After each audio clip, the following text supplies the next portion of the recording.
大家好，我是你们的金牌导游小楼。近年内与爱豆塌房不断，不仅欺骗了粉丝们的感情，还骗了他们钱，说起来就是一把辛酸泪。有些粉一个塌一个的小倒霉蛋更是发誓不再踏足内娱饭圈。小楼在这里发出诚挚邀请，收留各家心碎粉丝，欢迎姐妹们上楼体验养成系的快乐。首先给姐妹们简单科普一下，时代峰峻是一家文化艺术娱乐公司，主要部门就是 TF 家族和影视部。TF 家族专注打造养成系男团，所以不收女孩子。而大家熟知的18楼，原先是指 TNT 时代少年团，也就是 TF 家族2代团，后来指代范围逐渐扩大为时代峰峻旗下的所有艺人和练习生，这中间少不了各种撕巴，感兴趣的可以去考古一下。先来看看我们一代祖师爷 TFBOYS 3位从全网黑到各自成为独当一面的大明星，一路走来可以说十分坎坷。队长王俊凯一直是门面担当，不管是脸型还是五官的排布都恰到好处，这张脸无论怎么拍都不会丑。王源一直以来都是小奶狗长相，如今长成大人后多了一丝忧郁的气质，目前看来他主要往音乐方面发展。易烊千玺当初是团内最不被看好的，他的长相和气质都偏硬朗，这些年在影视方面的成绩有目共睹。然而成长带来的离别无可避免，粉丝们心心念念的10年之约合体演唱会也让大家看到了3人之间微妙的疏离感，感叹时光一去不复返。接下来就是2代 TNT 时代少年团，因为人数较多，再加上公司骚操作不断，队员们之间来来去去分分合合的故事也是十分的有看头。看完不禁感叹娱乐圈真难混，这些孩子从小就在激烈的内卷和被选择中度过，能出头真的全凭本事。接下来小楼按年龄顺序捋一下成员们的成长史，带大家体会养成系的快乐。丁程鑫作为团内老大哥，颜值绝对属于 T0 梯队，是妥妥的门面担当，一双桃花眼看谁都含情，再加上丰满的嘴唇，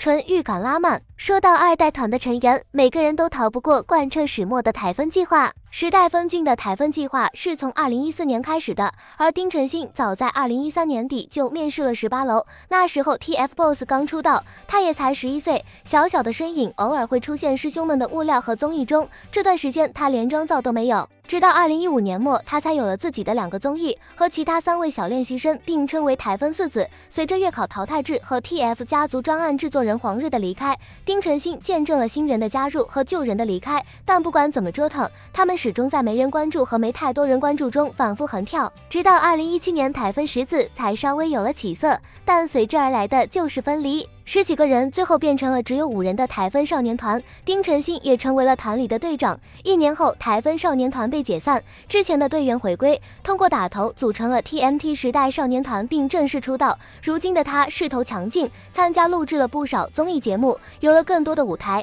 在征服梦想的旅途中，始终没有辜负热爱，也没有淡忘纯粹。接下来要介绍的就是现任队长马嘉祺，他的长相并不算惊艳，却被称为郑州股王。他的五官前进不失韵味，凌冽的脸部线条和优越的身高，让他看起来攻气十足。但马嘉祺却很少好好用脸，为大家留下了许多表情包，不愧是你小马哥。话说回来，马嘉祺正式成为18楼练习生是在2017年6月，在上楼前他就参加了很多节目，因此留下了许多可供粉丝考古的幼年期黑历史。因为想要一辆自行车，出演了《快乐星球5》，并留下了一首《什么是快乐星球》。小马在录制时努力踩着拍子，这首歌土里土气中夹杂住一丝中二。因为这首歌，长大后的马嘉祺多次在镜头前社死，这首歌也被频繁被用作一些整蛊视频的背景音乐，算是一种另类的出圈了。张真源的长相很太细，很多人说他的颜很难 get 到，但一旦 get 到就会陷进去。他拥有硬朗方正的面部轮廓和挺直的鼻子，又有狭长上挑的凤眼和小巧精致的唇形，阳刚和阴柔在这张脸上互相调和，就呈现出了我们看到的效果。作为团内 CP 大乱炖的唯一局外人，张真源虽然没有 CP， 但小楼怀疑他私下一定没少磕 CP。被问到理想的老年生活时，队友提到了老伴，嘴比脑快的张真源说老伴男女皆可，接着又忙解释说自己以为老伴只能是男的。在某次采访中更是惊现和6个兄弟生7个白白胖胖的儿子这种嘴瓢名场面。除此之外，他还是个从小到大裤子都不合身，经常花式提裤子的男孩。在和队友做游戏时，一个猛子扎进了了对方的裆部，堪称行走的名场面制造机。宋亚轩一直以来都是温柔的代名词，不管是内在还是外在，她给人的感觉都是温暖治愈。长相偏日系，甜而不腻，眼睛明亮有光，是人群中会让你觉得最无害的那个。她小年纪就在唱歌比赛中赢得了10万将军，并当场捐掉了这些钱，这一点就足够让人去喜欢。提起宋亚轩，队友们都觉得她反射弧很长，经常发呆。对于这个说法，她给出了自己的解释。原来她安静的那些时候，脑海中却在开着音乐会，每个人都有自己的小世界，这无疑是浪漫又奇妙的。除此之外，宋亚轩也很好的诠释了什么叫做轻描淡写的说，浓墨重彩的做，高考在即。他一边准备迎接高考，一边还要继续自己的艺人工作，压力多大自然不必说，况且考的还是难度系数很高的山东卷，好在最后拼尽全力换来了不错的结果。长大他的后逐渐开始展现出另一个自我，粉丝戏称他为内娱发分析爱豆，在综艺节目中的各种神补刀让人爆笑，我们也渐渐看到了他天马行空、斑斓多彩的内心世界。贺峻霖是10代分郡2代为数不多的纯血纯素人养成，他有一张兔系长相的脸，标志性的兔牙和较深的人中让他极具辨识度，再加上眼睑天然下至的桃花眼，小楼一度觉得他看木妆都显得很深情，这张精致的脸蛋也让他获得了人间 BJD 之称。贺峻霖的高光时刻要追溯到幼稚园，